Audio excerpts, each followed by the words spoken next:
Welcome into Pay Dirt Sports, brought to you by Six Pack Coverage. We are part of the Six Pack Coverage Network. This is Will Dundon, and I'm here with Nick Truschel. Nick, I guess I'll ask, but I think I know the answer already, but how was the weekend?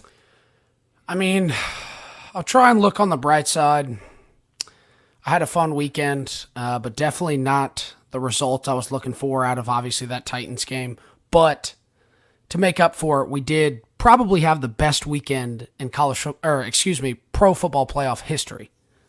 Oh, for sure. I totally agree with that. I think everyone said the same thing. We basically saw, a lot of people were saying that Chiefs-Bills game was essentially the Super Bowl, which I don't. That might have been the best playoff game I've ever seen.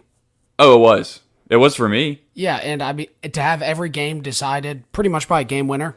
Whether it be a field goal or a touchdown, every game was decided last second. And we'll definitely get into that Chiefs-Bills game, but we'll kick it off first. We'll go Packers-Niners and kind of go from there. So, basically, I think Rodgers scored. He touchdown drive, first drive, I believe.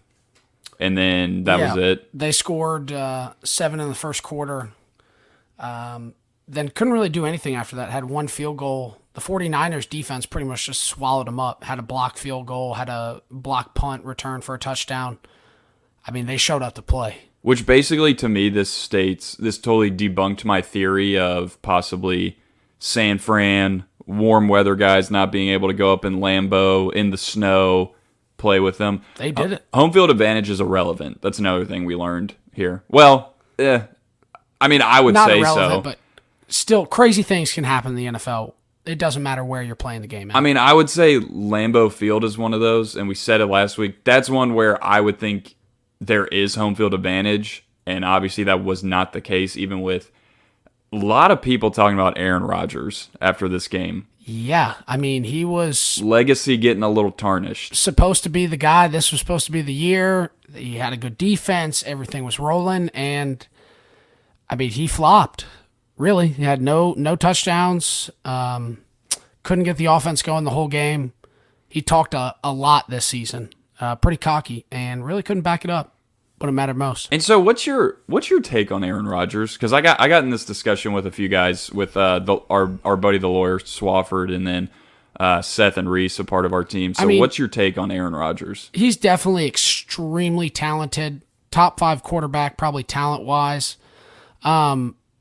But also, you can kind of say a little bit, he pads a lot of his stats in the regular season, will throw a bunch of touchdowns and blow out games, but he continuously loses the big games. He can't get past the NFC Championship for so long, has only been to one Super Bowl, only got that one win in 2011, really hasn't done anything or hasn't had a playoff run or a Super Bowl run since then. So I don't know if you can really hold them in that top 3 greatest of all time conversation anymore. It's tough, right? Because to me, I have never seen a better thrower of the football than Aaron Rodgers.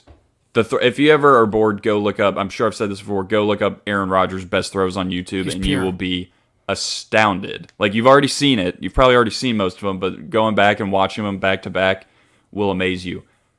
However, so this brings me to the thought that for quarterbacks now, as far as legacies go, it's almost like 2 is the new 1. It kind of is. Like, Aaron Rodgers has a Super Bowl. He's going to be a Hall of Famer, everything. For sure. And he deserves it. But he's kind of out of that whole best of all time category. And obviously Brady is the greatest of all time, but when you start talking about your Mannings, even Montana, obviously, it's now turned into, if you want to be in that conversation, you got to have 2. Like, 1 is not enough, because everyone was bashing Rodgers this whole year, saying, "Oh, he's only got 1."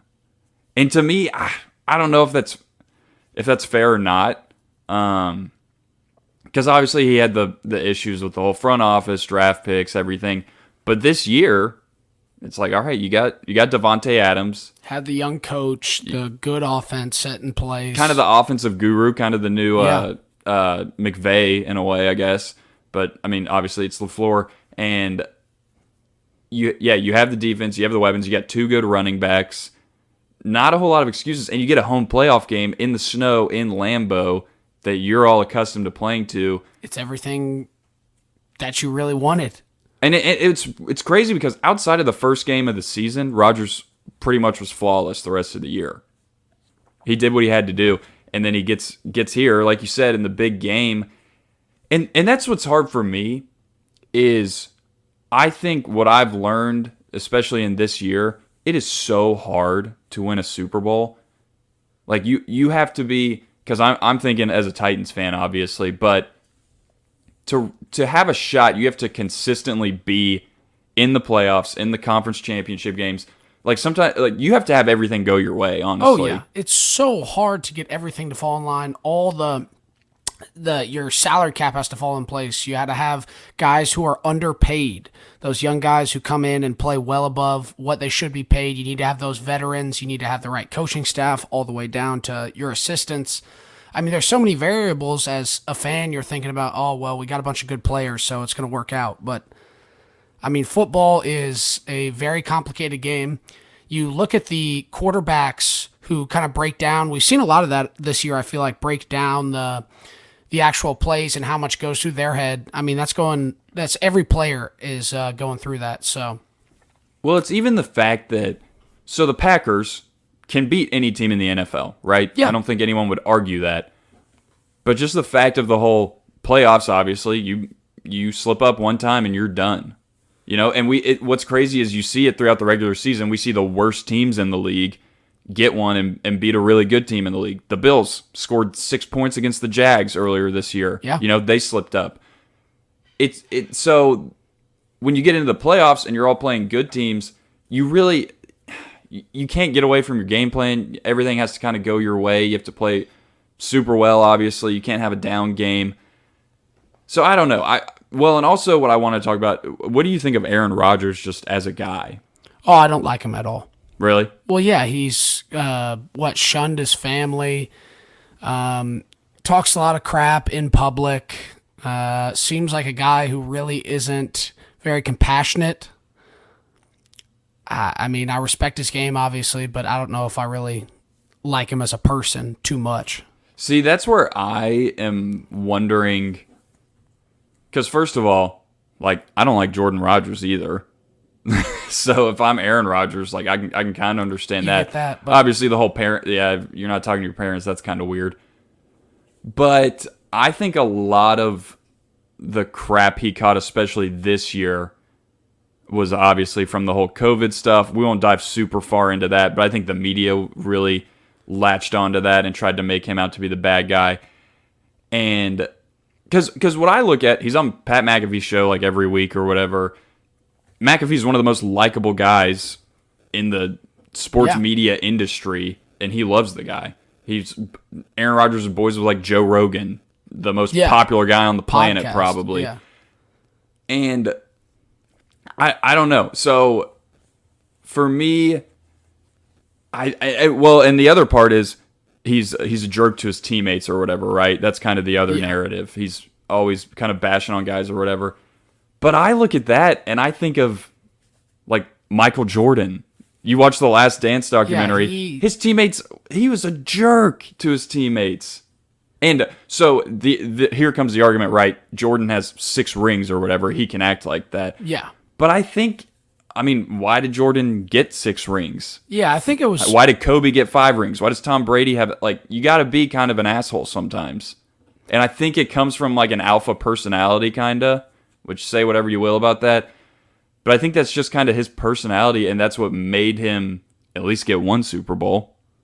Yeah, I mean, you got to... And you think about it, these are all grown men playing this game. It takes a little bit more than just a pat on the back to get some of these guys fired up and ready to play for you. So sometimes some of that being super tough and dog mentality can kind of spread across the roster and kind of, I don't know, get you going, give you that extra push in the playoffs when, like you say, all bets are off. So it's whoever plays the best a couple of weeks in a row. That's all it takes. Well, in a personality like that too, it all depends on the rest of your team, right? Not everyone responds to the same stuff. And some people can't. Some people, it gets them going. They get fired up, or they hate you so much that it makes them go harder and they don't want to hear it anymore.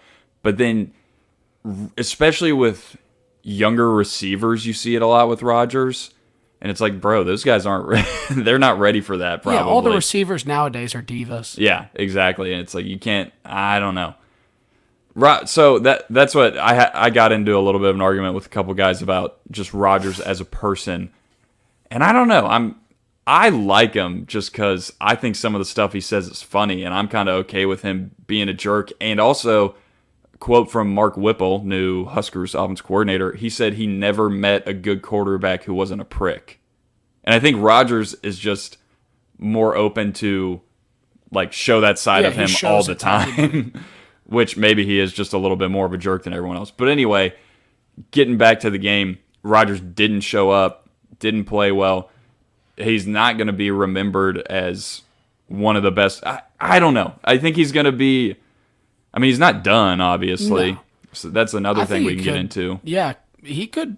Well, I think pretty much most people are assuming he's not going to be with Green Bay next year after the kind of fiasco and debacle that happened this offseason where he was almost traded. He's certainly the type of guy to be vengeful, want to go play for another team, and win quickly. So, yeah, I wouldn't count out Rodgers just yet. What a villain story that would be, too. If he pulls a Favre and ends up going to the Vikings. Well, even just division rival. Even just after all this, after everyone's kind of bashing him right now, if he goes somewhere next year and wins a Super Bowl, what a story that would be. He would probably give everyone double birds after the Super Bowl. Discount and everything. Double bird. He probably wouldn't even. He'd probably like win the game and walk off the field. Wouldn't even stay for the celebration. Just be like, all right, cool, got my other ring. That's all I wanted. Peace. Yeah, going back out to Hawaii. But if he doesn't do that, then it is kind of like I said. I think 2 is the new 1. Peyton's got 2. Even Eli's got 2. Big Ben has 2. I think Big Ben's got 3. Does he have 3? Yeah. Okay. So that's the other thing. It's like, I think there's Mahomes a whole is definitely going to be shooting for multiple Super Bowls. Right. I think he's the only guy really who has a chance to get close to Brady. Which, I mean, I don't know if anyone will ever do that. That's tough, dude. We'll see, but I mean, the Chiefs aren't going anywhere. What happens this year? Yeah. Yeah, the Chiefs aren't going anywhere, but you also have this whole young quarterback, new wave of young quarterbacks coming with him. Burrow, Josh Allen, Burrow. I mean, who else are we forgetting? Honestly, you could throw Mac Jones in there. There's a whole Portnoy put up his top 5, and he had Mac Jones at 3. Oh, Herbert's the other one. Herbert, yeah. So Jalen Hurts. Actually, talk about Jalen Hurts real quick. Yeah. So we had this last week. I think I said, oh, Jalen Hurts, he's not Lamar Jackson. Like, I don't know how good he is.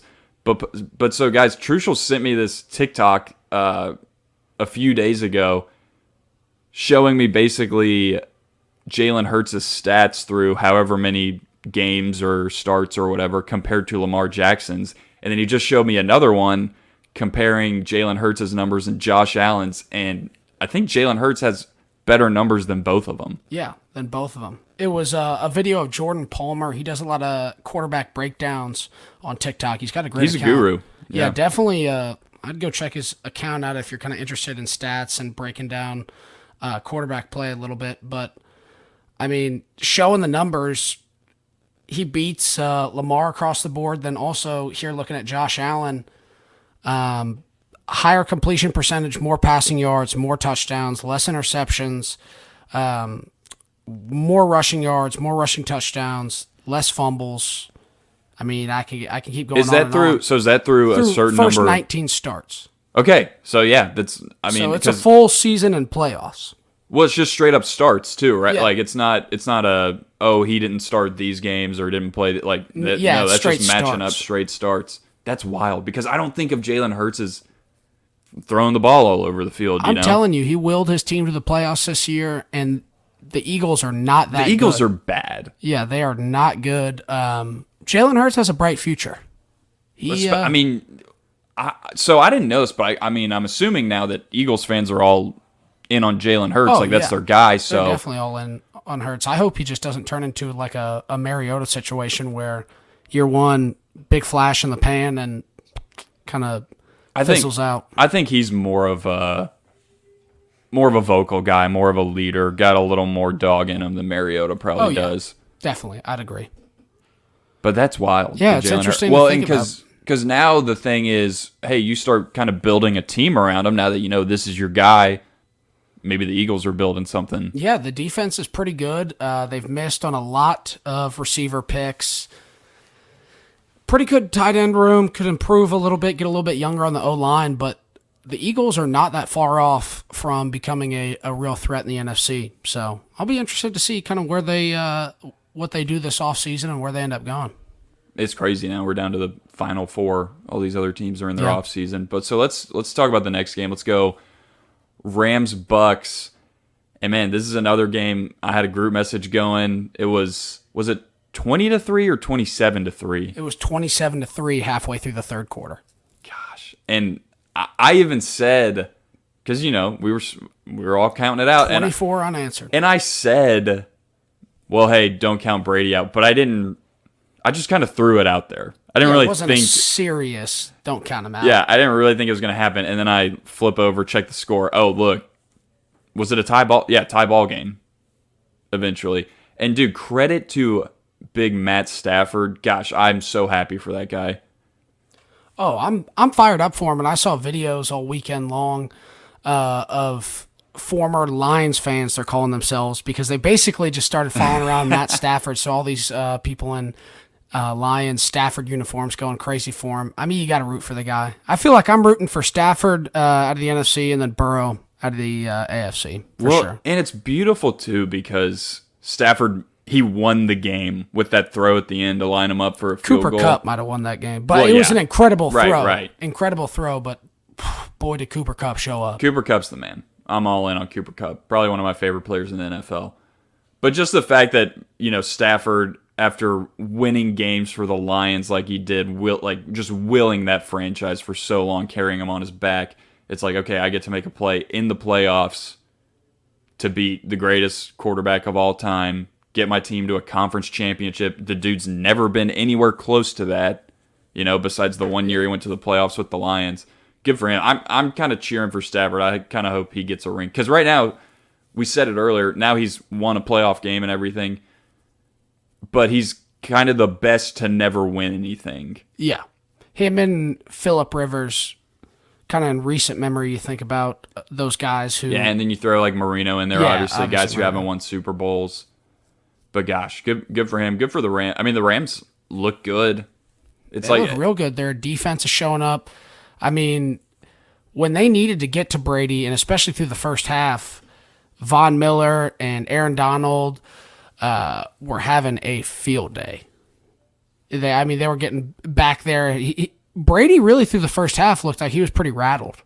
I mean, he was off on all his throws, but really the defense is what tightened up and got him back into the game. Obviously, Brady took care of the ball and made some big plays, but the turnovers that they forced, the stupid snap that Stafford, I don't know if you saw that, where he wasn't looking, the center snapped it and it just flew right by him.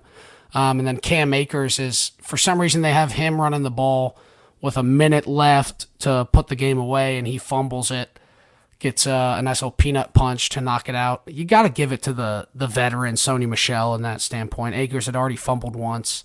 So the Rams really did all they could to lose that game, but Stafford and Cooper Kupp, they decided to write their own story in the history books. Well, and we said it, like the Rams were peaking at the right time. They came into the season with a lot of hype, started off scoring a lot of points, being fun to watch, and then Lulled during the middle of the season, but got right back on track when needed to get healthy and ready to go. Yeah, it's kind of like a couple of these teams are doing exactly what we thought they would do. Like the Chiefs, obviously, you know, people were worried about them, and then they haven't lost since they lost to the Titans in week whatever. Yeah, they and haven't now lost they're in in the AFC months. Championship. Yeah, so another great game. We'll move on to maybe the best playoff game ever: Chiefs and Bills. I mean, what was it? 18 points in the last 2 minutes. So let me read you off what I have right here. So in the final 2 minutes, you have, these are the stats from Josh Allen and Patrick Mahomes. Final 2 minutes. This is the stats for both quarterbacks. Josh Allen, 5 of 7, 102 passing yards, 2 touchdowns. Patrick Mahomes, 10 for 13, 188 pass yards, 2 touchdowns. That is ridiculous. Well, and you saw Josh Allen, I was watching him just slinging bombs to 13 on the Bills. Is that Gabriel Davis? Yeah, Gabriel Davis. He had 8 receptions, 4 touchdowns, he was 200 yards. He was a guy I kind of saw during the regular season, and I was like, man, this guy's kind of making some plays. And then, man, he had a day against the Chiefs. Yeah, what'd you say, 200 yards? Yeah, 200 And he was making yards. them look silly, too. There was one of those touchdowns where he broke a dude on a route and just caught, he was by himself in the end zone. I think it was 4th and 13 when the Bills needed to score, find a 20-yard strike right to Davis wide open in the end zone. That was crazy. Yeah. He went off, and he needed it because Diggs had 7 yards. Well, and then at the end you have, and this is another thing, kind of similar to when I said, hey, don't count Brady out, not really believing it, but then it actually happens.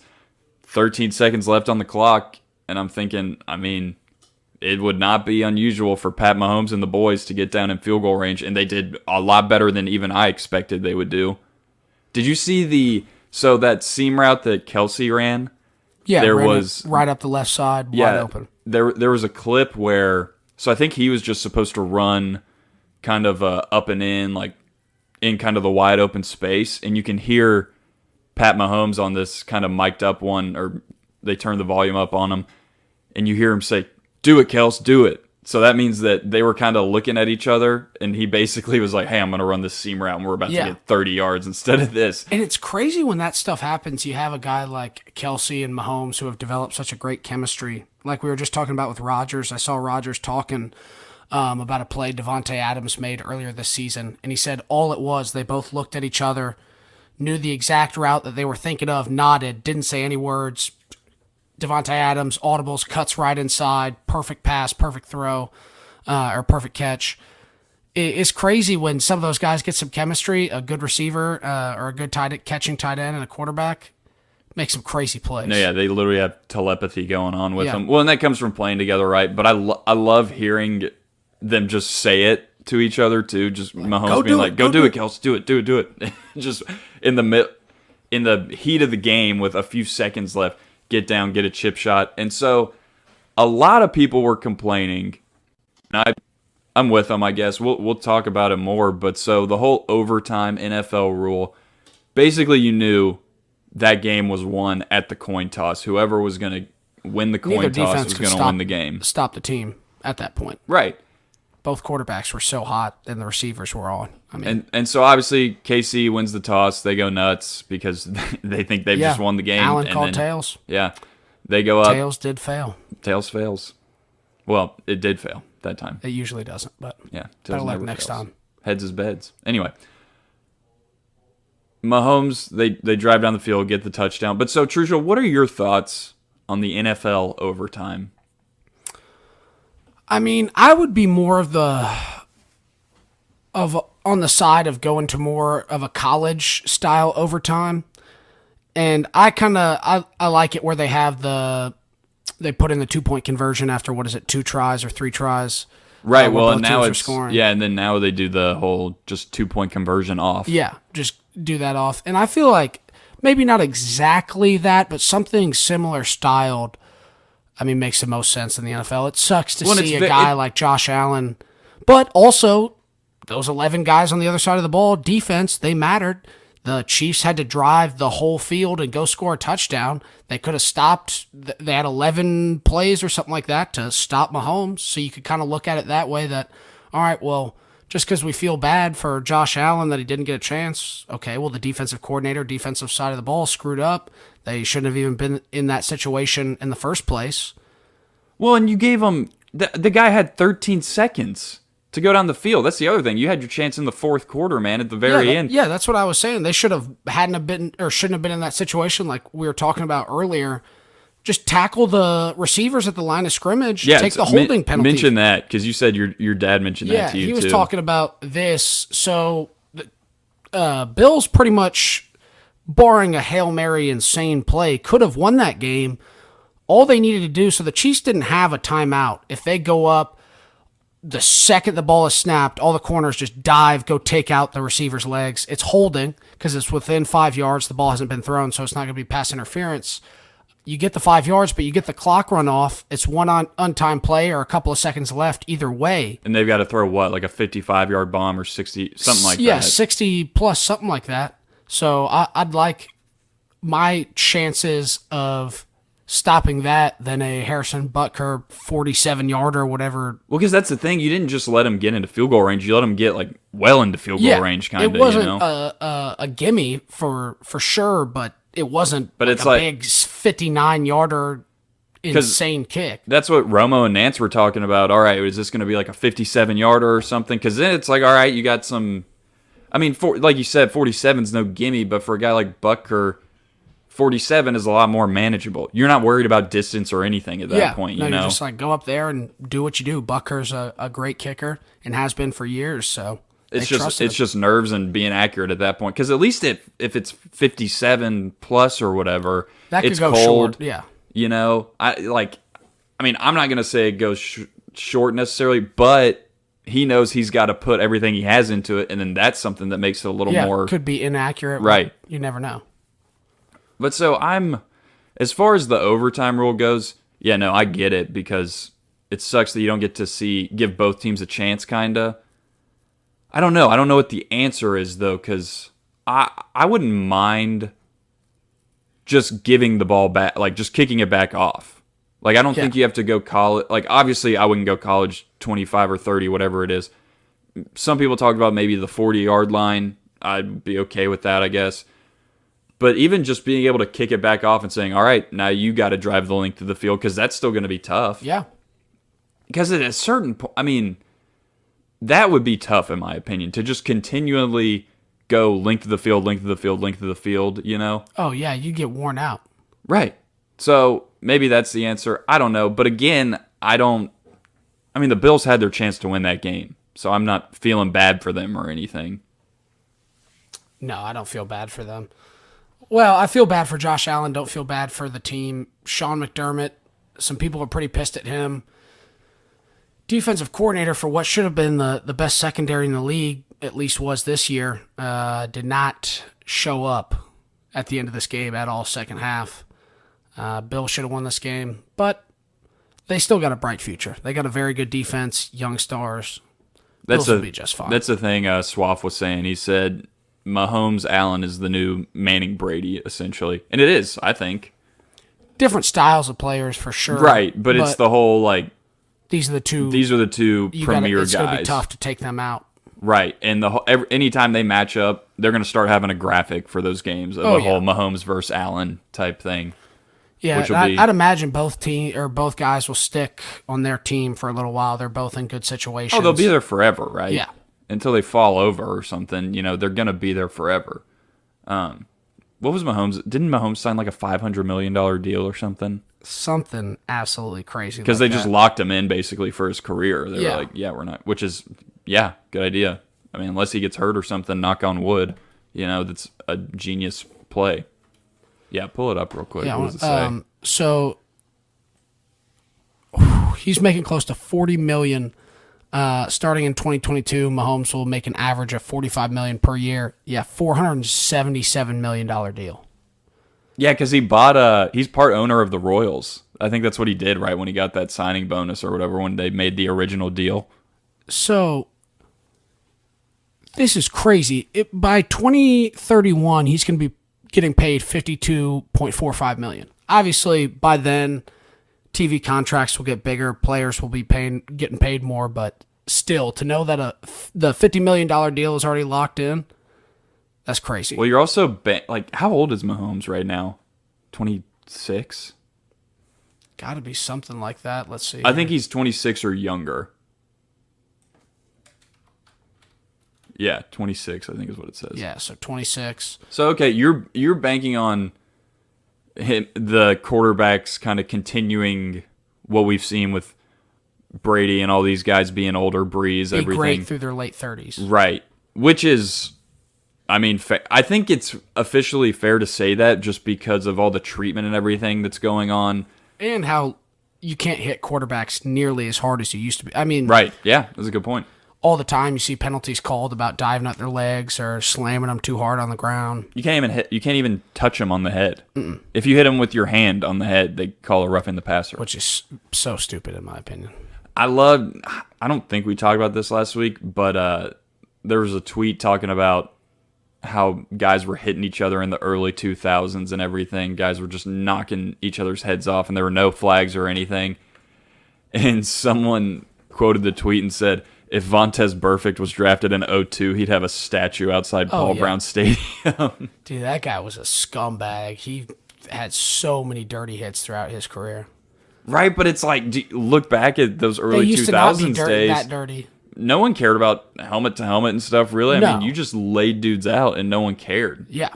The whole whenever we pull up, if YouTube is still a thing, when we have kids and everything, and we pull up biggest hits of 2006, I mean, our kids aren't going to believe it. They're going to be like, "What? This is They're what like, football what? used to be like." You can actually tackle him? It's not two-hand touch? Yeah, exactly. All right, Churchill. I think it's time we revel in our misery. Gotta rip the Band-Aid off. Yep, and we talk about a lot to unpack here for our Titans fans that are listeners here, because we're not only going to talk about the game, but we're going to talk about a few off-season ideas, break down the quarterback situation, everything. But so, Trucial, give me your kind of just quick summary of the game, I guess. So it was a defensive grudge match. That's the one thing that I want to, because I want to talk about the positive first. The defense played great. Had 9 sacks? 9 sacks and an interception. Killing Burrow the whole time. Stopped the run. I mean, pretty much without the offense creating a lot of turnovers, I mean, the defense really didn't make too many mistakes at all.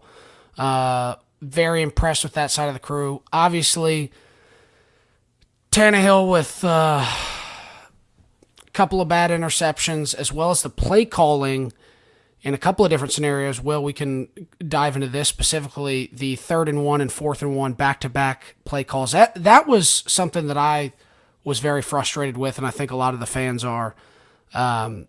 Just not going with the game flow. It seemed like we did that a couple of times this season in games that we lost. The play calling seemed to kill us, because really the team would always find a win. The guys were willing to fight till the end. And the bad read option kind of call to Tannehill, and then just a slow developing weird run for Henry. You QB sneak it when you're that close on the 3rd and short. So we definitely have some interesting things to think about when it comes to what we should do with our kind of offensive side of the coaching staff. So let's talk about that 3rd and 1 play first, because that was the one I think that I'm not going to say they were all pretty crucial parts of the game. But so the 3rd and 1, that was really like 3rd and half a yard, right? It was very close. That's one, I'm thinking QB sneak all day. It is honestly QB sneak might be the most undervalued play in football. I don't know why guys don't do it all the time. You have the advantage as an offense. You know when you're going to snap the ball. You automatically get a head start, essentially, from that line. As long as you get somewhat of a push, you got Derrick Henry behind you, have him go up and push Tannehill over. I'd say 95 times out of 100, the Titans get that QB sneak. Oh, yeah. Especially with how our offensive line... Now, Henry didn't have the best game in the world, but, I mean, we had, about 150 yards rushing, so it's not like because Foreman ran well. Yeah, he had he led the Titans in rushing yards, right. I believe. So it's not like the O-line was playing poorly from the run side of the standpoint. We've definitely played poorly from the passing side of the standpoint. So I think you just gotta trust that they get that yard, and the big boys up front make that push. Well, and the fact that the call was a read option, like you want to hand it off to Henry or something, fine. You even want to get a little cuter with it and maybe run some weird pass. If it doesn't work, everyone's going to have your head. But, a lot of times, I mean, the Bengals did that to us on their 4th down try, where they swung it out to, I think it was T. Higgins, and he took it off for a big game. But anyway, unless you're the Ravens and you have Lamar Jackson, or unless this is college football, do not run a read option on 3rd and half a yard. You're making it too complicated. Like, why have a read? Do a run play or do a QB sneak or put Henry in the wildcat and have him run straight up the gut. Like, I don't understand why that was so complicated. It's frustrating to think about. I mean, you got to give it to Burrow. He hung in there and made some big plays when his O-line was not helping out at all. McPherson hit a big field goal, obviously. It seemed kind of weird how Tannehill, like, you notice some of the big quarterbacks in some of the other games, Mahomes, Allen, go to Gabriel Davis. They start hitting Travis Kelce, kind of feed the hot hand. I feel like they could have gone to A.J. Brown a little bit more and really fed him because he obviously had a great game. And would have been nice to see Julio do a little bit more. He played pretty well. Julio gave me at least something to be like, all right, Julio still has it. Yeah. You know? Like, when he's healthy, it's good to have him out there. Especially if we would have won, I would have thought, okay, yeah. Julio's still a big weapon for us. Yeah, 100%. So, I mean, it was just a weird game because the whole time, too, you thought the Titans were going to pull it out, and it was going to be one of those Titans fashion, hard-fought, grueling wins. And this just seemed like our season, too. Everybody started to get healthy at the right time. The defense was really, really coming together at the end of the season. And kind of the shining point of our team, which is weird to say looking back a year from now, sucks to get bounced again in the divisional round. Yeah. Or I guess we lost to the Ravens, who were they a wild card last year? I don't know. It was I guess it was first round, right? But it was at home too. So two years in a row you lose the home playoff games. The other play I want to talk about, we talked about Foreman having a big game, so he had the big run that was around 50 plus yards or whatever. We get the ball 1st and 10 in the red zone, and we run a swing pass to Chester Rogers, too, of all people. I mean, no offense to Chester Rogers, but just a weird play call.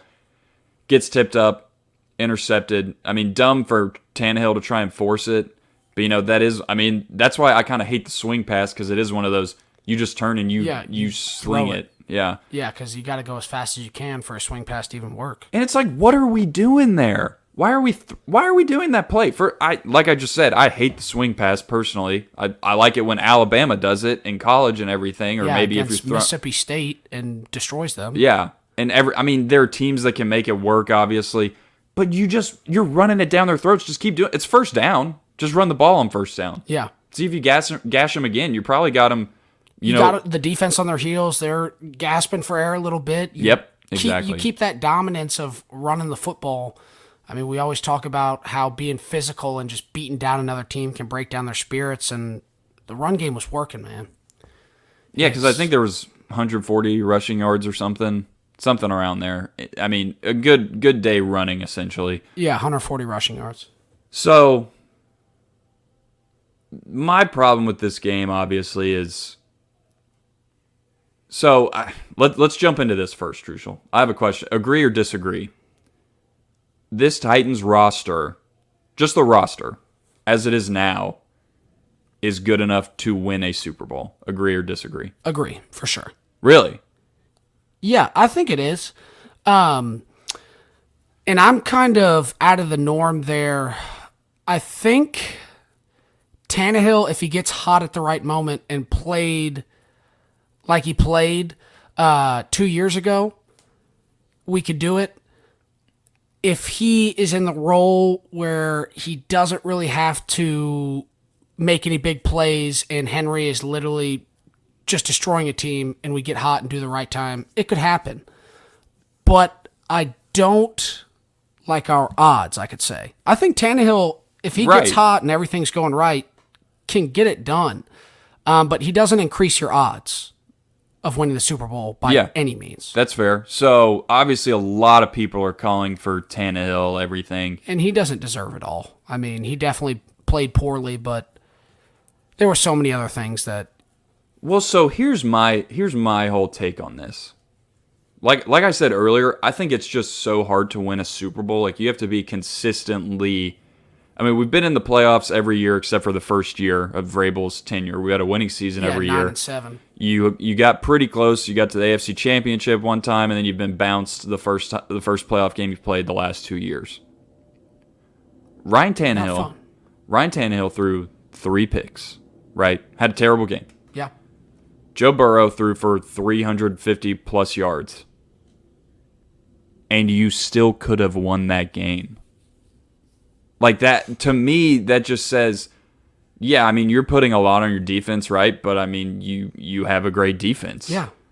You didn't even, Tannehill could have done all of that. I mean, obviously, can't throw the pick at the very end, but the play calling pisses me off way more than anything. I mean, like we just said, why are we throwing that swing pass down there? Why aren't we just running the ball? 3rd and 1 and 4th and 1. What are we doing with the play calling there? Why are we getting so cute with it? The 2-point conversion at the beginning of the game, obviously, I mean, that's so early in the game. You can't say it's too much about it because obviously the dynamic's different. You don't know what would have happened the rest of the game if we kicked the extra point or whatever. Way. But it sucks to look at it and you're thinking, hey, if everything did go the same way, you're up 1 and you're just trying to run out the clock. Yeah. I don't know. I think the roster is good enough to win a Super. You know you can beat everyone. You beat the Chiefs. You beat the Bills. You beat the arguably 2 best teams in the league playing your brand of football. So does it come down to is Vrabel? Vrabel he's an anomaly to me because there are times where he's an absolute genius, and then there's times where you're thinking, what in the world is he doing? And I think so I've had this take that the Titans don't necessarily need a great quarterback. They just need a pure passer that could be anyone. A guy like Jared Goff or something. And I'm thinking, how does that make you better? Like, does that... I mean, I don't know if Jared Goff... If you look at it from a... He's talking about like a guy like Garoppolo or someone. No. I think if you get a guy like Stafford and make that big splash like the Rams did and put all their chips in one pot, yeah, we'd probably still be in the playoffs right now. Well, and so if you get a guy like Stafford, right? I mean, this is a what's the word I'm looking for? Hypothetical. This is all hypothetical. But yeah, say you got a guy like Stafford or like a great quarterback in the league, one of the best in the league. Then at that point you're changing your whole offensive philosophy. Like the reason we have been able to be good is because, I mean, Tannehill's not the reason we've been good, but it's because he kind of fits in the system and we don't ask him to do a lot. Like if you bring in another just average QB, you're not really asking him to... That changes our offense. It either changes our offense or we're not...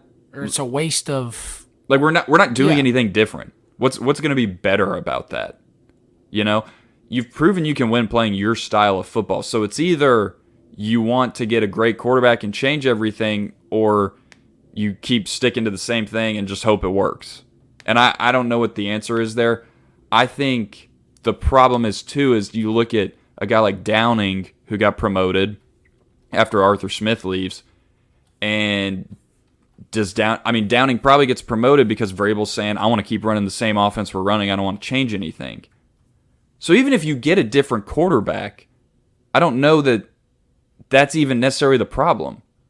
I mean, yeah, you don't throw 3... Okay, maybe a guy comes in, he doesn't throw 3 picks. Maybe he's safer or whatever. But are you even in this situation with just an average quarterback who you're trying to make throw the ball more? Or I don't know, because I would argue the fact that Tannehill's kind of a more athletic guy and mobile, that is kind of responsible for you winning some games you wouldn't win with another guy. Oh, yeah. Some of his, we've seen some of his game-winning read option plays where it works. He's got the most game-winning drives in the last 3 years or something. You can't, that's what I'm saying. We're looking at one game in his career with the Titans. But I think it does show a true weakness, but the dude can get hot and he can make plays when it comes to the right time. But definitely when the offense is running through him, I mean, it seems like defenses can key in. He can make big throws when the play action's working, when A.J. Brown is making insane plays. But, I mean, if the defense keys on him, is stopping the run, he's not going to go out there and, throw a bunch of strikes and just win the game for you, I feel like. Well, and something else that's overlooked that Vrabel talked a lot about in his press conferences throughout this entire year, the fact Tannehill's durability. I mean, he got hit a lot. Like, our pass protection, it got better throughout the year, but it was bad for a time there. Yeah. He was the most sacked quarterback in the NFL for a little bit, wasn't he? Or at least something like that. Yeah, and, at some point he was. And give him something for just being tough. Because, I mean, that's the other thing. You bring in another guy, well, what if he gets injured? He gets a couple too many hits that, Tannehill can take that another guy can't take. The point is, I don't care really if Tannehill, if we bring in another guy or something, but I don't think that's the major issue. And the thing is, you're locked in with Tannehill regardless anyway the next couple of years, unless there's some big trade or something. Or yeah, I mean, you can make the argument, hey, let's draft a QB this year, but guess what? This year's quarterback draft class sucks. And I'm looking at Tannehill's numbers here. To cut him, it'd cost us $57 million next year. So it's not like we're going to you're cut locked. him. You're locked in with him. So we either got to go in the draft and I think pick a guy that we think has potential. And let 1 year Tannehill do one more, and then year 2 try and see if that maybe even have the rookie kind of pushing at the end for a little competition of the first season, and then in year 2 see what the rookie can do. Maybe get him a little bit of, and that's if we hit on any rookie QB we take. And like you said, the class isn't great at all. I mean, I think Kenny Pickett could be a guy, but I don't know if any tough. of them are going to play. I don't know if any. I guess. I mean, who has the number 1 pick? The Jags do, right? Yeah. Or who else is up there? Jags and someone else are up there too. But it's like, yeah, they're not. I mean, they're not drafting a quarterback. Let's see what it is. Yeah, I know the Jags do have the number 1 again because they got a lot going for them. So Lions, Texans, Jets are 2, 3, and 4. Okay, so I guess Texans and Lions. I mean, maybe you could. Yeah, I don't know. Maybe, but I might think be. Goff is. I mean, that's obviously could be another conversation for another time, but I don't know if Goff is the guy. But yeah, they have so many glaring issues. It's like, okay, is quarterback the thing that's really bothering us, or do we need some protection? Do we need some weapons? I don't know. I don't know what that is. But I mean, the Titans, you're drafting late 20s, so you're gonna, if you have a guy you really like, you're probably gonna have to trade up to get him. And again, well, I mean, maybe you don't have to trade up to get him. I don't know, but I think whoever you get.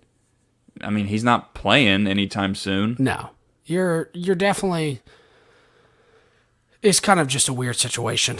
Well, and it's just I say all this because all these Titans fans are saying we need a new QB. We need a new QB. I'm like, okay, who? Who are you gonna get? Rodgers or Russell Wilson? One of those two. I mean, that'd you be can't crazy. afford them though, right? It'd have to be a trade for. Well, I guess Rodgers will be a free agent, right? But Wilson, I think, still has 1 year left, doesn't he? I don't know, because people have been talking about him maybe going to the Giants or something, too. Yeah, I've seen some Giants talk, too. But it'd be... because there's not even really just a glaring trade option that you could go for.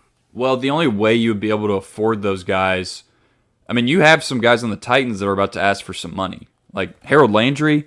Yeah, we can... I'll pull the list up here. So, free agents, we're losing...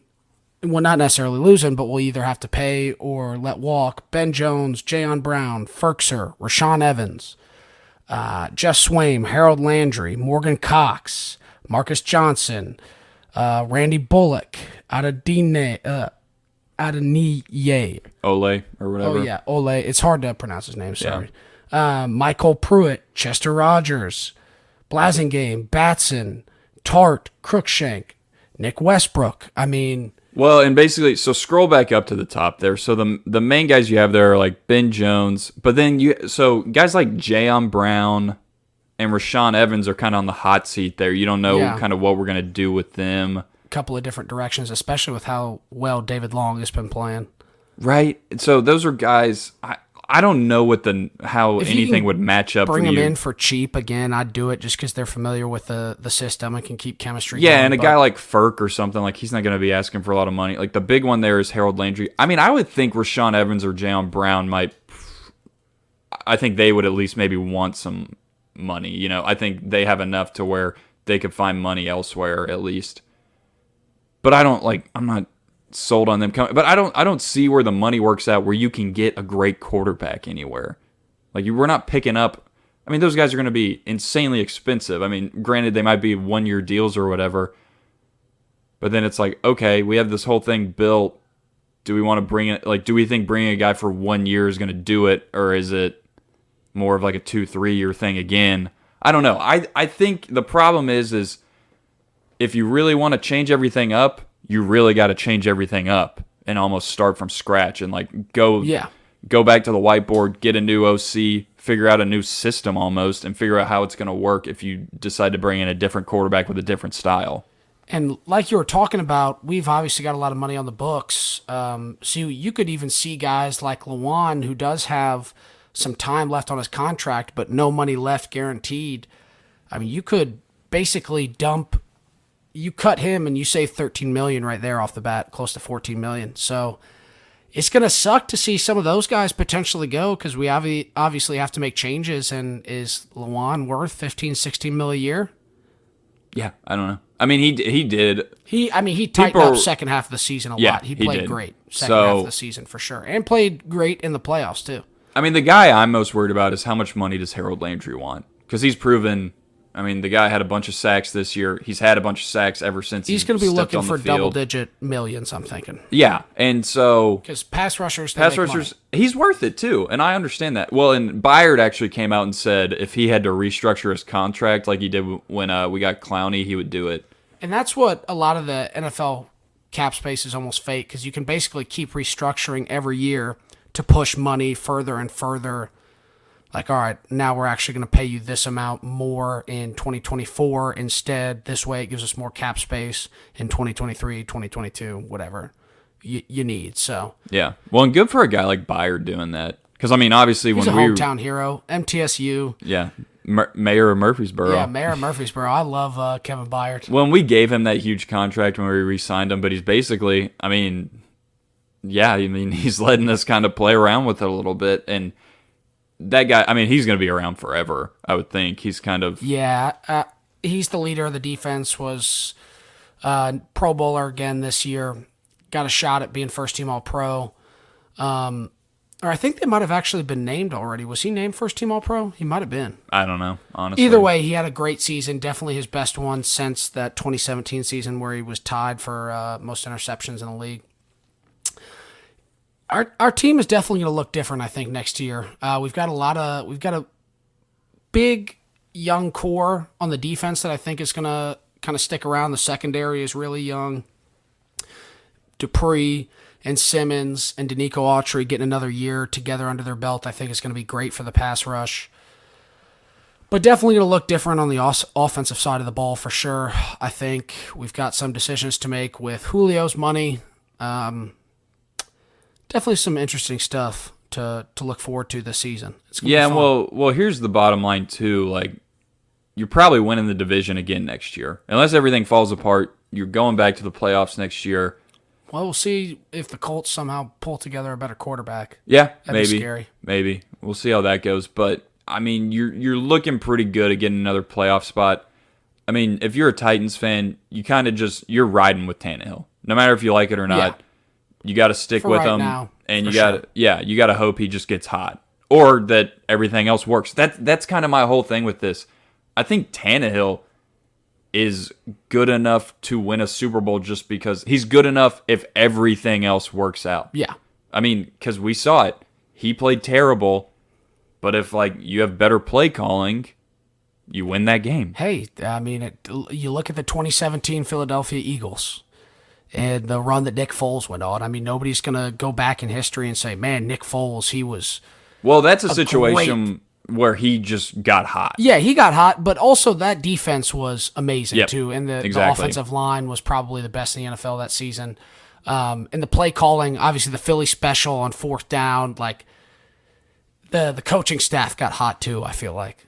Everything fell into place. It all fell into place. That's what I'm saying. Like we're so caught up in you have to have this great quarterback or whatever, and for the most part, yeah, it looks like you do if you look back, but Man, I think a lot of it, I mean, we talked about Aaron Rodgers earlier. I mean, allegedly one of the best, I mean, I shouldn't say allegedly. I mean, one of the best, one of the most talented quarterbacks ever, and the guy has one. And the reason he has one is because, I mean, you have a franchise who's in the playoffs year in, year out, give him a shot. You just have, I think that's all you can really do. Like the Titans, I mean, people forget it wasn't that long ago that Titans were really bad. Oh yeah, I remember the 2-14 seasons, and just not being able to do anything. Oh, Jake Locker, Malarkey, Munchak, Wisenhunt. Yeah. Just running through some of those old coaches that did not. Well, because last at too least long. Malarkey got a playoff win. Yeah, Right? and he was a good coach, but He was I think never a similar scenario. Well, it won't be a similar scenario, but where the Titans might have to ask Vrabel to make some changes to his staff. Malarkey wasn't willing to do that, I know, and that's kind of why it came to a mutual. All right, well, we're just gonna let you go, and that'll be fine, even though it got a playoff win and everything, because the style of play just wasn't going to work what we were doing. So I think maybe something like that could pop up, but I think Vrabel's the type of guy to, if J-Rob and Amy Adams-Trunk and everybody is kind of moving towards that, he's in with them, and our organization is together, so we'll do what we need to do to get the right guys in place. Yeah, I mean, the last thing I'll say about this that I've kind of beaten into everyone over and over, I think you can win with this roster.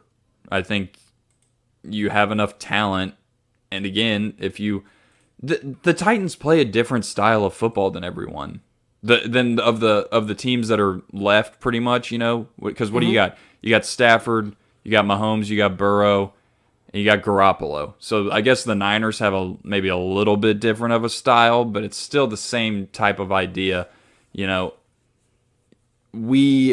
And so a funny little flashback I saw too was a few years ago was from the 2017 playoffs. The final four quarterbacks were Brady, so you got that. Then it was Nick Foles, Case Keenum. Oh yeah, it was the Vikings that year. Yeah, and someone Was it else. Rodgers? No. It was like another middle of the pack guy. Golf or something? No, who was it? Oh, it's gonna bother me. Try to see because who would it have been? Because Keenum played. Brady was in the AFC, so Keenum and Foles played.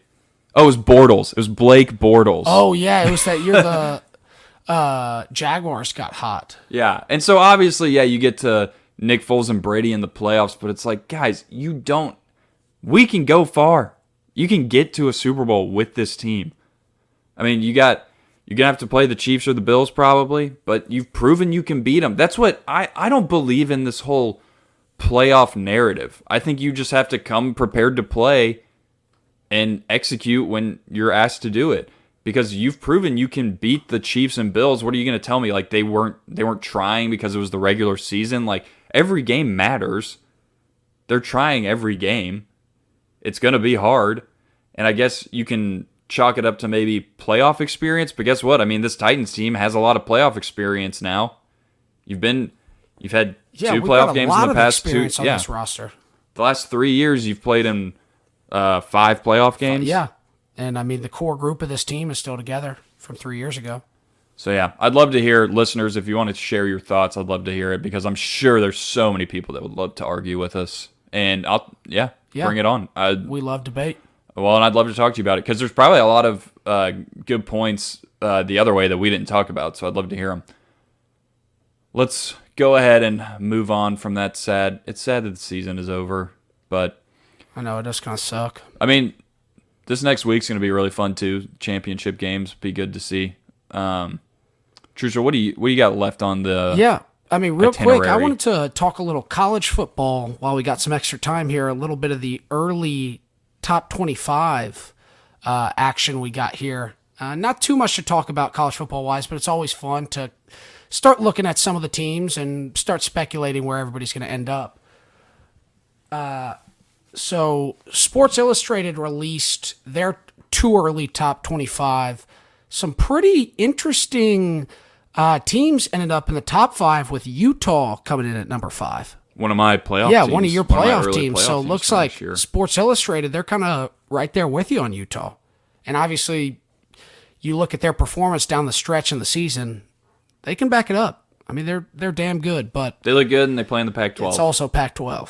Well, but that's what makes it even easier for them to kind of stay up there. And we got Michigan dropping a little bit down to number 7. I can kind of see that. Something that I really liked about this list was number 16, Josh Heupel's Tennessee. Dude, that's high. Yeah, I think it's a little high. And 16. I feel like we've underperformed it in the transfer portal for sure because we had a lot of hype rolling into it. And Yeah, but you got the guys you want. You got Hooker and you got Tillman. That's all that, people are really worried about. You're going to have... on the offense, yeah, it would have been nice to get some good defensive additions. And You look at the East, right? Vandy sucks. Florida's Hopefully you gonna beat suck. Florida next year, but you never know as a Tennessee fan. Kentucky's obviously pretty good, Kentucky... but you can beat them. We are to Kentucky what Florida is to us, basically. No matter how bad we are, no matter how good they are, they're going to lose to Tennessee. So you kind of got to hope you flip the script with Florida on their down year and you keep doing what you do against Kentucky, which Kentucky's going to be pretty good again. Levis is back, right? Yeah, Levis is back. But, Vandy's not going to be good. But then South Carolina's going to be, who knows, Well, that'll be interesting to keep tabs on. Yeah. And then, obviously, you got to play Bama. But, you have the potential with the offense you run. You saw it when you played Bama. You were kind of in that game for a little bit. You have the potential to, I'm not going to say you're going to beat Bama, but you have the potential to really give anyone else a run for their money pretty much. Yeah. Well, Georgia's going to be tough to give them a run for their money, too. It's going to be those two teams that you kind of chalk up as losses. But I don't even know, is there anyone big on the non-con schedule for next year? Do you know that off the top of your head? I don't know it off the top of my head, but we can definitely get it pulled up here. Well, we got Pitt again, right? I believe we play them again next year.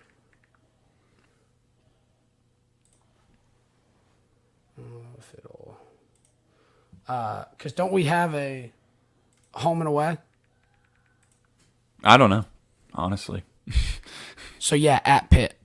Okay, and you're kind of hoping that's going to go your way this time with Pickett gone, with their OC gone. We also got at LSU next year, too. That'll be interesting. Yeah. It'll be interesting because they're going to have their new staff and everything. Yeah, I don't know. I think we can beat Brian Kelly, though. I hope we do. I don't like Brian Kelly. And I don't know what LSU's going to do because they brought some guys in. They obviously lost a ton of guys that transferred out. I don't know. But, yeah, like we said, you still got to play Georgia. Still got to play Alabama. Well, but you look at that and you're thinking hopefully you go 4-0 non-conference against, what is that, Ball State, Pitt, Akron. And then Florida. And UT Martin is the other non-conference. You were talking. I thought you meant the first 4 games this season. So let's look at this real quick. So I'm going to say that's 4 right there. I'm going to go from the bottom then. Then you get a bye, and then going into LSU, that game is going to be hype. That's good. That's a good time for a bye, too. So hopefully but you don't want to be riding too high off that Florida win if we beat them. Dude, that's like, I don't even... You got 3 kind of guaranteed wins in the non-con, and then the Pitt is... I don't think Pitt's going to be that good next year. They should be definitely down from this year. But you can't... You're not. You're not ready if you're a Tennessee fan. I'm sure a lot of Tennessee fans are ready, but really you're not ready to chalk up any average to decent team as a win. No. Like, I'm going to chalk up 3 of those non-con games, and then Vandy. Missouri should probably, but that's like probably Missouri. So yeah, there's 5 wins right there. But then I have no idea how South Carolina is going to be. I don't know what LSU is going to look super hot like in the transfer portal, obviously. I'm going to chalk up Georgia and Bama as losses, and then Kentucky. I don't know what's going to happen there. So that's 16 kind of surprises me just because of how many toss-ups are in there. But hey, if the experts are predicting it, I can't argue with them. You could pull a 10-win season out of this, though. Definitely possible. If you just lose to Bama and Georgia. Just Bama and Georgia. I would say that's not the expectation, but that is what, I'm hoping Heupel is the guy, and this is the jump that we make. It'd be awesome. But I'm also cool with giving him a little bit of time. Scored the most points ever. Well, I think if you go 8-4, if you just keep improving, I mean, everyone's going to be pretty happy with that. I want a Florida win, though. Yeah, hopefully you get the Florida win. Well, because here's the thing, even after Hooker's gone after next year, you got Taven Jackson coming in. Heupel's guy. So yeah, you're not like just like next year. Say you go 8-4 next year, you're not necessarily going to get worse. Like you could still be getting better even after that. Because the defense could be getting tighter and tighter. And we'll see. I mean, I think Hooker gives us the best chance we're going to get, though. I don't know about a freshman coming in. That'd be awesome if Taven Jackson is that special. Right. But Hendon Hooker is definitely going to be the guy to maybe make a big jump next year and he'll be a scratch on that Heisman door. Yeah, I was going to say dark horse Heisman, but who knows? Maybe he might be in that kind of top 10 arena next year as far as preseason kind of Heisman lists go. We'll see. He'll be around there. We'll see. Did you have was there another ranking you wanted to talk about that would kind of surprise you or that stuck out to you? Well, there was two real quick that I wanted to go over. Cincy dropping to 23 is pretty interesting. I don't know, because Ritter is gone, Ritter's right? gone, Sauce Gardner is gone. And then something really cool here. I just love seeing Coastal Carolina up there, and the famous quote from Grayson McCall, "I pissed Teal. I'm coming back." So it's good to see. I'm a big Coastal Carolina guy. Because he was injured for a lot of last year, right? Yeah, he was. So I mean, that's a big expect Coastal Carolina to kind of maybe 22 make a little and 3 the past 2 seasons. That's pretty good. I mean, they say whatever you want about kind of these. I mean, Cincinnati's not mid-major anymore because I guess they'll be in the Big 12, but these kind of lower-level schools, they get a little respect because, I mean, you think Desmond Ritter's gone, Sauce Gardner's gone, what really is Cincinnati after that? But, they're giving Luke Fickell his respect, keeping him as a ranked team. Coastal Carolina's coming back with Grayson McCall. I think they'll both be good. I'm excited. Is Cincinnati playing in the Big 12 next year? Let me take a look at that. I think so, right?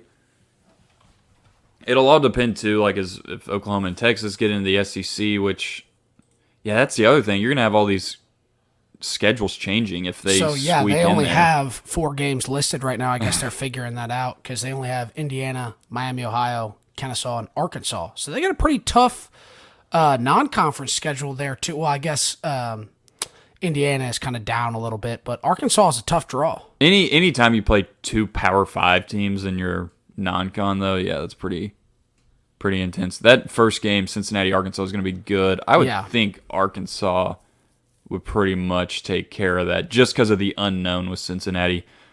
But we'll see how it goes. Then, Trushel, you wanted to talk... Actually, I'll let you take the lead on this. Where do you want to go next? Yeah, so why don't we kick it off with a little bit of college basketball, sticking in the college theme, and then we can also do a little bit of NBA to finish us off. Getting into the swing of basketball is football. We've only got, like you said, 4 teams left. We need to start heating up a little bit here. So college basketball-wise, Tennessee made a nice little jump in the rankings. Was good to see a win against LSU. They were down a couple of guys. After a good win against Vanderbilt, kind of a little bit ugly, but Uroš Plavšić is becoming the hero for our team. He's doing a little bit of what Kyle Alexander did at his time at UT. Yeah. Obviously, Kyle Alexander, by the time he was a senior, was like a really good starter and everything. He just fouled out every game. But but both guys, when they first got to UT, were pretty... When you have guys who are that tall and that long, they end up being kind of timid around the basket because they're not... Mm-hmm. You're not even super comfortable when you're that tall, like in your own body. Yeah, it's just gangly. But like Kyle Alexander later in his career, and what I've seen out of Euros these past couple games, are playing like they're the big guys on the court. Yeah. Playing with a little strength, especially that swat that Euros had last game that ended up turning into... Do you remember what I'm talking about? I think so. I'm trying. It was just a highlight I saw. Yeah. He like swatted one off the backboard, and it was like powerful. Yeah. Well, he's beefed up a lot since his freshman year, so he's starting to use a little bit of that weight. Yeah, and so I mean, Tennessee basketball is funny to pay attention to. It's funny to pay attention to the fans with it. Well, but well, the fans are inconsistent too with what they think about Barnes. Exactly. That's kind of what I down. was going with. You're so back and forth on Rick Barnes. And my whole thing is I have no problem with Barnes. Like, yeah, I want to go farther in the tournament and everything. But I mean, I think people lose sight of, the farthest Tennessee has ever gone is the Elite Eight. And I think a lot of it, at least from my standpoint, seeing Auburn being ranked number 1 right now, with Mr. Bruce Pearl at the helm, really, I think what digs into it a lot too. It hurts.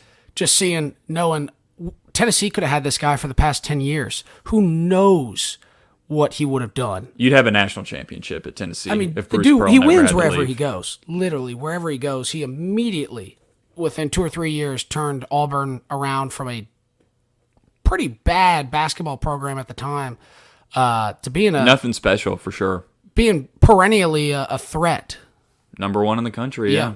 And they did they go to the Natty or they went to the Final Four? Final Four a couple years ago, and they got screwed on that. I believe it was against Virginia, where they got a foul call on a 3-ball. And what was his name? Kyle Guy? Was that his first name? He was Guy? on the team. Was his last name, wasn't it? His last name was Guy, yeah. Yeah. But he got fouled, and I think had to hit 3 straight free throws, hit them all. Auburn ended up losing as time expired. And it was before there was a travel that was missed, just all kinds of crazy stuff in that game. But that was the year Virginia ended up beating Texas Tech, right? Yeah. Yeah. So, yeah, Bruce already has gotten them to a Final Four appearance. And Bruce was the only guy to get us to an Elite Eight at Tennessee. So, just like I was saying, he wins wherever he goes. It sucks. But, my best case scenario would be Rick Barnes maybe gracefully retires 2 years from now, and then we get Kim English out of George Mason, who was originally an assistant for Tennessee, and I think was a huge, huge part of the success that came to Tennessee. What did he do? Didn't they beat a ranked team or something? Yeah, Devontae Gaines had an amazing game. It was the first time they'd ever won. It was the first time they'd ever beaten a ranked team or something in program history, something like that. Or some weird... It may have... I don't know. I think that's right. Or it was something crazy. He did something that had never been done at George Mason before. Looking at they beat Maryland. That's who it was their big upset. Right here. Deshaun Schwartz with 24 points. Devontae Gain with 14 and 10. Big double-double. Yeah, and I can't remember exactly what the scenario was, but it was the first time George Mason had got a win over a Power 5, either in 50 years or school history or something like that, something crazy. Yeah. So I'm definitely on the Kim English train. Yeah. And hey, they only lost to Kansas, number 5 this year by 9. So. Jeez. It's always funny because by the time football's winding down, college basketball is almost winding down. Yeah, it really is. You're still in the thick of it right now. Yeah, but by the still got March Madness is going to be rolling around here. Well, soon. That's the thing. It's by the time the Super Bowl comes around in February, it's all right, let's figure all this college basketball stuff out and get to March, which is awesome. Because you still have plenty of time to kind of get your college basketball fix. And I've been paying attention. I watch the Huskers and the Vols and kind of keep tabs on what's going on in college basketball. But obviously, my number one focus right now is kind of what's going on in the NFL. Yeah. But should be fun to watch, especially, whenever the basketball tournaments come, like the conference tournaments come around. It's to me one of the most fun times in sports of the year is when kind of the conference tournaments come around and you see all these Cinderella stories and buzzer beaters. Because, something happens every year. There's 68 teams that make the tournament. Crazy stuff is going to happen. When you see, especially in these mid-major conferences, you'll see a team who's 9-21 get to the conference championship, and then it's okay, you could go to the tournament with this. Well, you saw Oregon State last year or 2 years ago get hot from the 3-ball, win the Pac-12 championship, wouldn't have made the tournament otherwise, and then make it all the way to the Elite Eight, basically continue that hot streak and go on an insane run.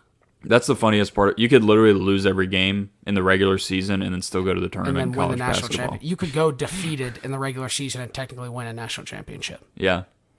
Waiting for someone to do that still. Be fun. I wouldn't count on it, but hey, you never know. Yeah, probably not. But that's pretty much all I had down for college basketball. We can talk a little bit of NBA here to close us out. Kind of a little update on some of you listeners. Maybe you don't follow basketball as much NBA-wise, but wanted to give a quick run-through of kind of what's going on in the NBA right now.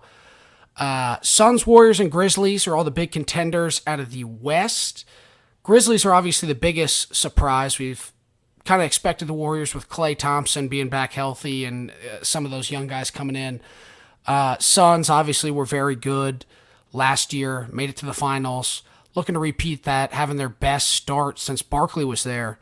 So the Suns are very dangerous, but the Grizzlies are the surprise name.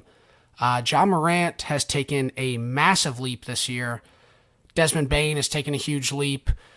The defense has been playing crazy, crazy good. Jaren Jackson Jr. continues to block. Steven Adams being switched out for Valanciunas has been awesome. The East has been a little weird. We're seeing teams like the Heat in the number one spot, so they had kind of a down year last year after making an insane run to the finals. They're back up. The Bulls are back, and I love that for the NBA. I feel like the Bulls need to be good. That just feels that's right. good for the NBA. The Bucs are obviously up there, and then the Nets, who unfortunately just lost Kevin Durant for a little while. They do have Kyrie Irving back, who still is not being able to play in some games because of his vaccination status and all his crazy stuff there. But really, I think, and what I've been seeing a lot as well, reading online, the three teams out of the West are who it's going to be to beat this year. Giannis is obviously going to be dangerous, but out of the East, it just kind of seems like they don't have it. So I'm interested to see if the Grizzlies can actually make a run. Not getting my hopes up quite yet, but it'd be fun to see a little, maybe Western Conference Finals run, and then we keep improving. It's just fun having the NBA wide open again.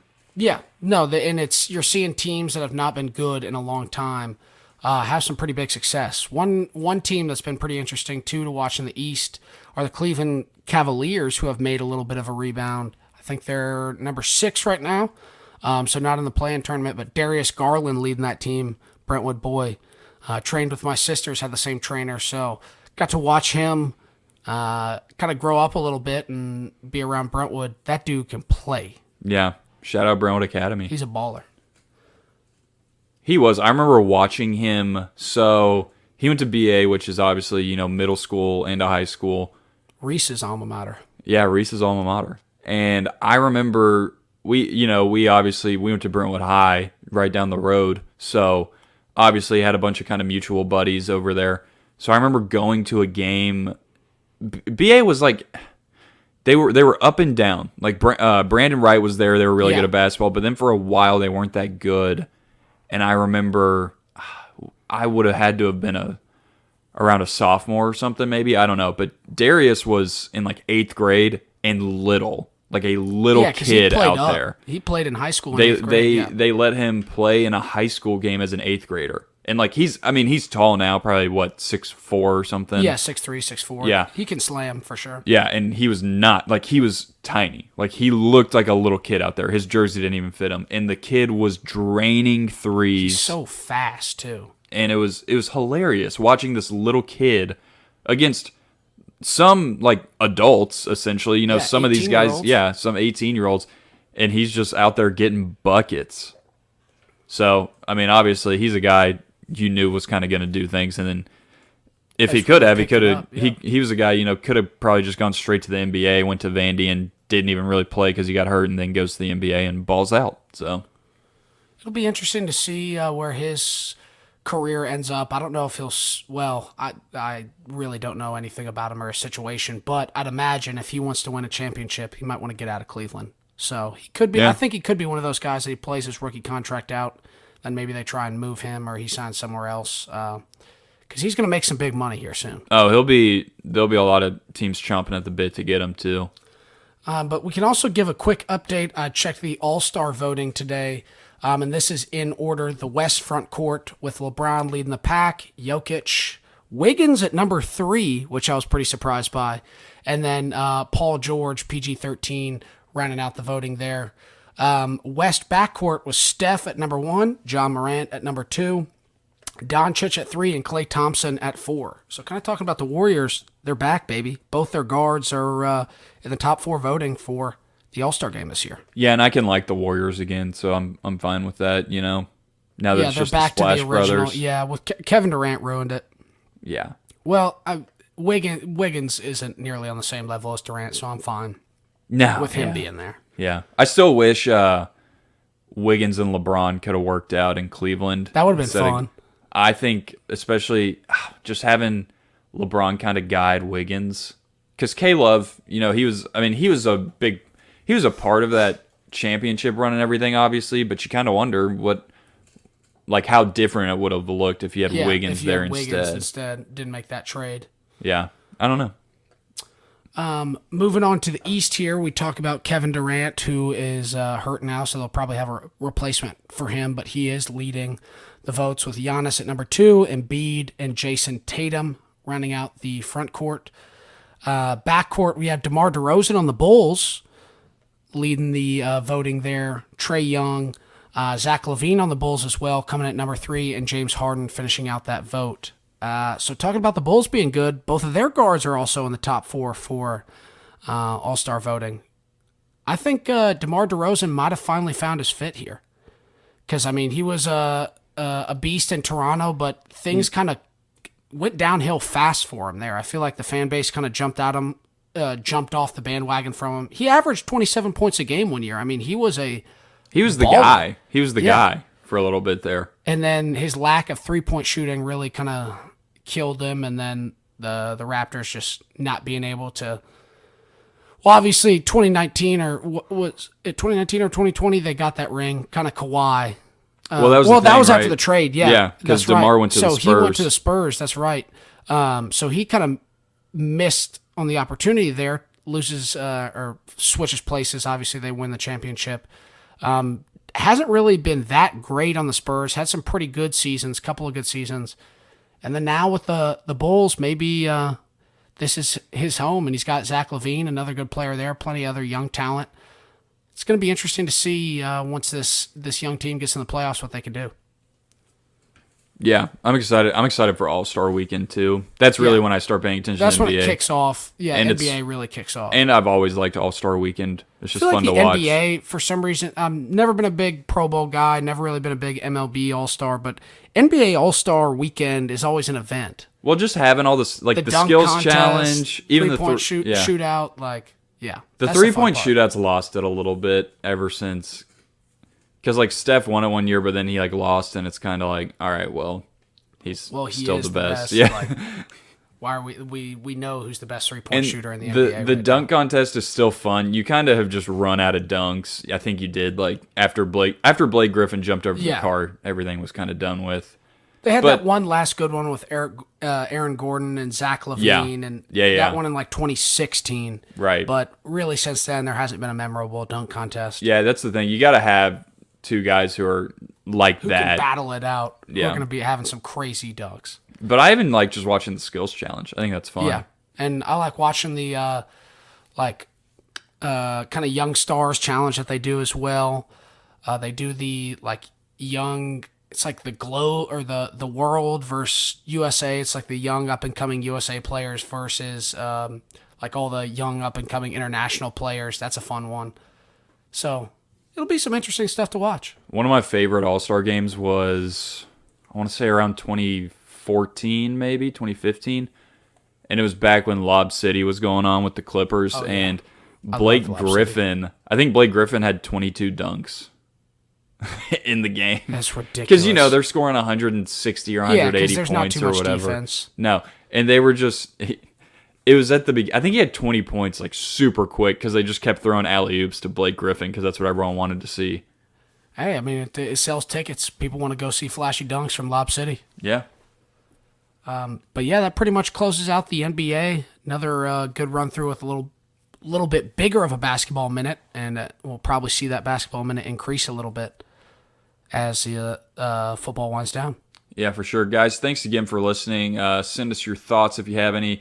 Look over to the website. We got our buddy Boss Cog working on a little content for y'all. He's going to be putting out some more stuff, so be sure to check social media and the website for that. We'll be tweeting it out, putting it on Instagram, everything, obviously. Remember, we're part of the Six Pack Coverage Network. Fitness, sports, food, travel, anything you got, anything you want, they've got it pretty much over on their website. Go check them out at sixpackcoverage.com. Be sure to check us out on YouTube too if you don't already.